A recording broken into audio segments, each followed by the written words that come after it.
They founded the town of Collinsport, built the opulent estate known as Collinwood, and built a prosperous fishing business. Barnabas Collins's father makes sure his son knows that family comes first, no matter how wealthy they are. 15 years later, Barnabas develops romantic feelings for the family servant Angelique. But Barnabas is unaware that Angelique is a witch in real life. She uses her magic to grow enraged when he rejects her requests for love. Suspecting anything sinister, she murders Barnabas's parents. While learning about the sect, Barnabas develops feelings for Josette Dupré. Enraged by envy, Angelique used her abilities to force Josette to jump off a precipice. Though he survives the fall and is cursed by Angelique to live as a vampire, guaranteeing his perpetual torment, Barnabas strives to save her.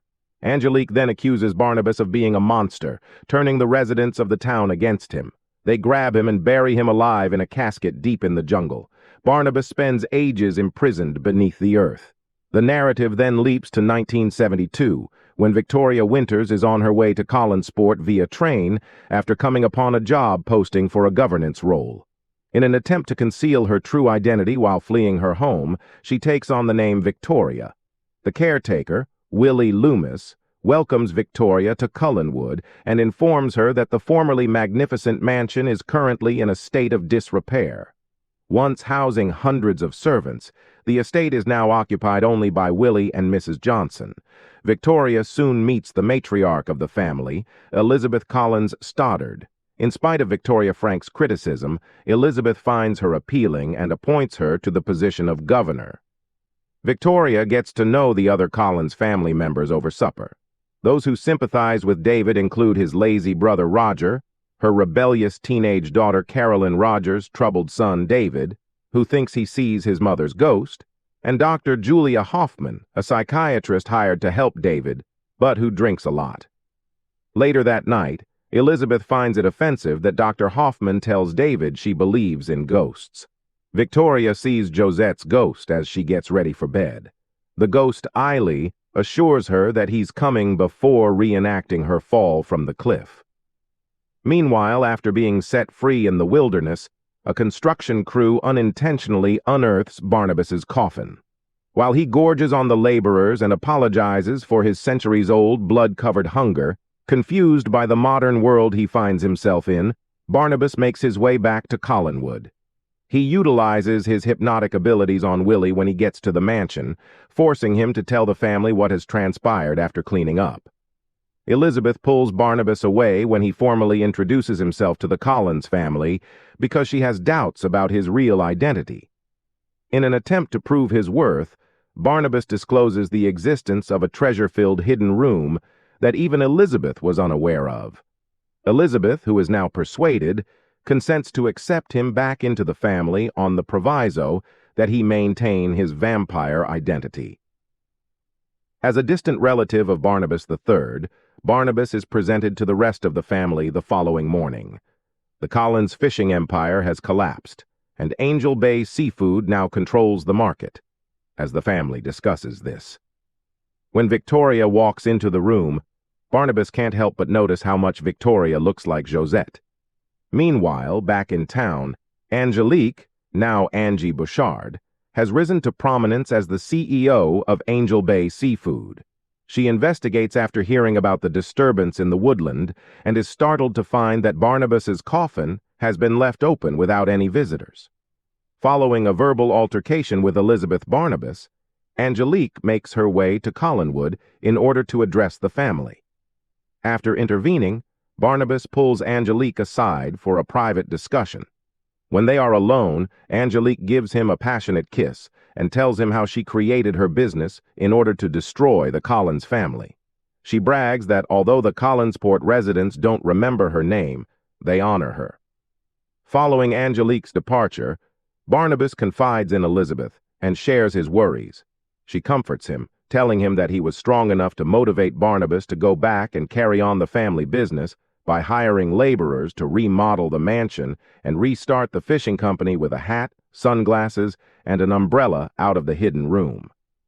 Although he avoids the sun's lethal rays, Barnabas still struggles to find a cozy spot to sleep.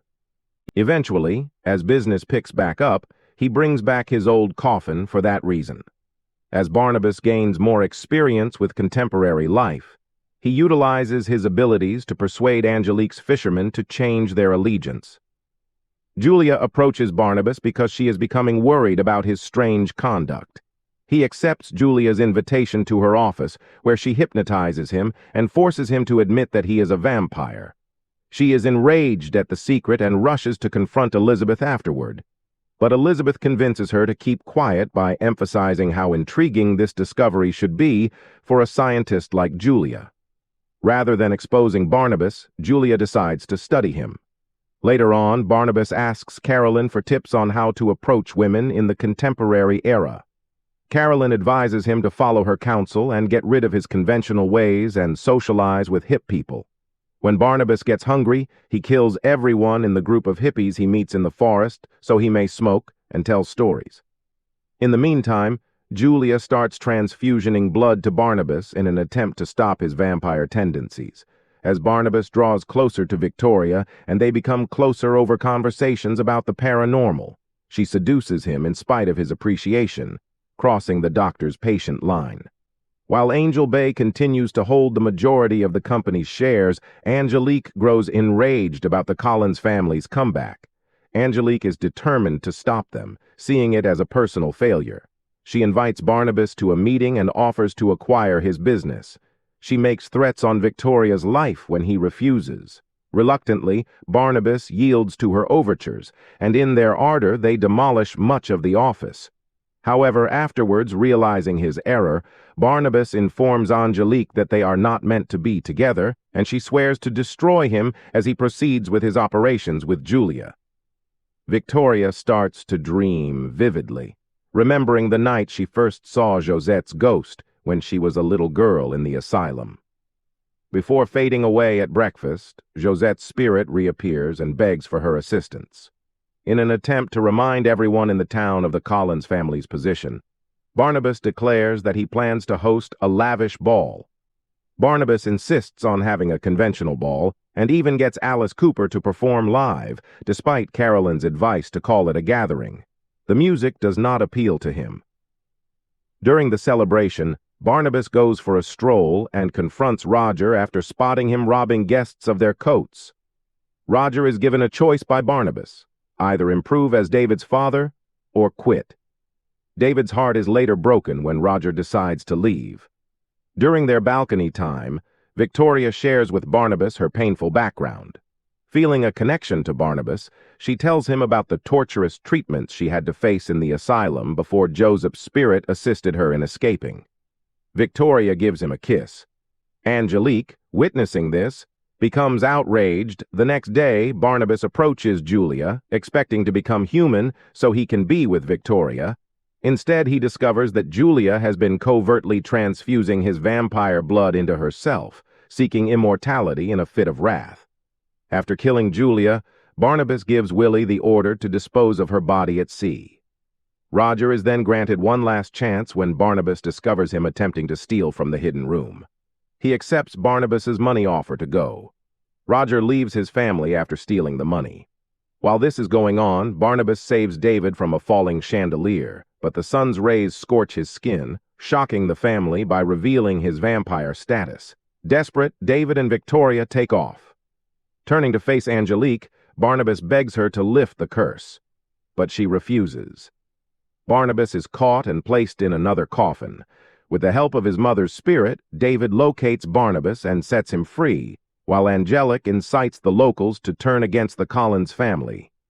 In the decisive battle, Barnabas fights back with assistance from Elizabeth and Carolyn, who disclose that she is a werewolf. When they meet Angelica, they find that her magic is too potent for them to overcome. When the family is about to flee the blazing home, Angelique is killed by the ghost of David's mother, who finally steps in and throws her into a chandelier. Resolved not to lose herself, Victoria leaps off a cliff. She is bit by Barnabas, who chases her, and she becomes a vampire. They can now live together indefinitely. As Julia's body comes to life as a vampire at the sea's bottom, they have a kiss in the water, and the movie, you should definitely check out our other recaps if you like this one. And for more content, subscribe. We appreciate your time and we'll see you in the upcoming video.